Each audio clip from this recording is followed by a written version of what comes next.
This channel does not promote any violent, harmful, or illegal activities. All content provided by this channel is meant for an educational purpose only.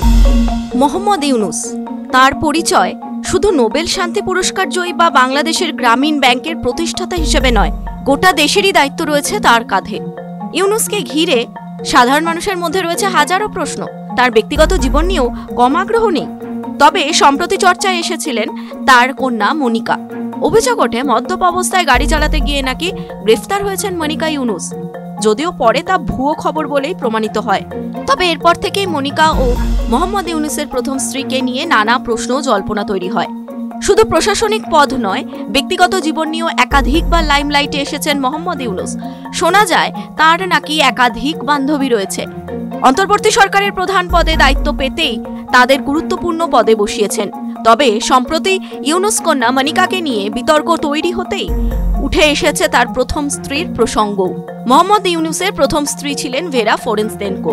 1967 সালে আমেরিকার Vanderbilt বিশ্ববিদ্যালয়ে PhD করতে যান মোহাম্মদ ইউনুস। সেই সময় তাঁর আলাপ হয় রাশিয়ান তরুণী ভেরার সঙ্গে। কিছুদিনের মধ্যেই প্রেম। 3 বছর বাদে অর্থাৎ 1970 সালে বিয়ে করেন তাঁরা। 1972 সালে বাংলাদেশে আসেন দম্পতি। প্রথমে সবকিছু ভালোই চলছিল। 1977 সালে তাদের কন্যা সন্তান মনিকার জন্ম হয়। এরপরই ভাঙন। সম্পর্কের তিক্ততা এতটাই বেড়ে গিয়েছিল যে 3 মাসের কন্যা সন্তানকে নিয়ে আমেরিকা নিউ জার্সি চলে যান ভেরা। এরপর ইউনুসের সঙ্গে আর বিশেষ যোগাযোগ রাখেননি। শোনা যায় রাশিয়ার বড় বড় উদ্যোগপতিদের সঙ্গে যোগ ছিল ইউনুসের প্রথম স্ত্রীর। বাংলাদেশে মোহাম্মদ ইউনুসের বিভিন্ন প্রকল্পের জন্য আর্থিক সাহায্য আসত রাশিয়া থেকে। প্রথম স্ত্রী ভেরাই ফান্ড জোগাড় করে দিতেন বলে জানা যায়। অন্যদিকে ছোটবেলা থেকে বাবাকে না দেখলেও 2004 সালে মনিকা নিজেই মোহাম্মদ ইউনুসের সঙ্গে যোগাযোগ করেন। 2005 সালে বাবার সঙ্গে দেখা করতে বাংলাদেশও আসেন। বাবা নোবেল জয়ী, তবে মনিকা নিজের পরিচয় গড়েছেন নিজের প্রতিভা ও দক্ষতাতেই। পেশায় অপেরা শিল্পী মনিকা। নিউ ইয়র্কের একাধিক বড় গ্রুপের সঙ্গে কাজ করেছেন তিনি। প্রথম স্ত্রী ভেরার সঙ্গে বিচ্ছেদের 3 বছর পর ইউনুসের জীবনে আসেন আফরোজি। ম্যানচেস্টার বিশ্ববিদ্যালয়ের পদার্থবিজ্ঞানের গবেষক ছিলেন তিনি। ইউনুসের সঙ্গে বিয়ের পরে তিনি বাংলাদেশে এসে কাজ শুরু করেন। TV9 Bangla digital.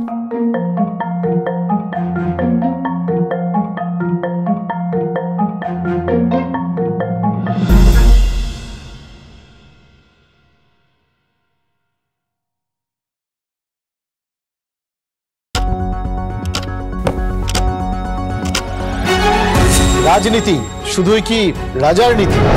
রাজা উজিরের চোখে নয়, আপনার আমার চোখে সমাজের ছবি।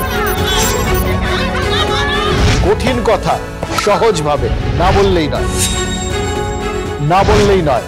প্রতিদিন রাত 9টায় TV9 বাংলায়। TV9 বাংলা না দেখলেই নয়।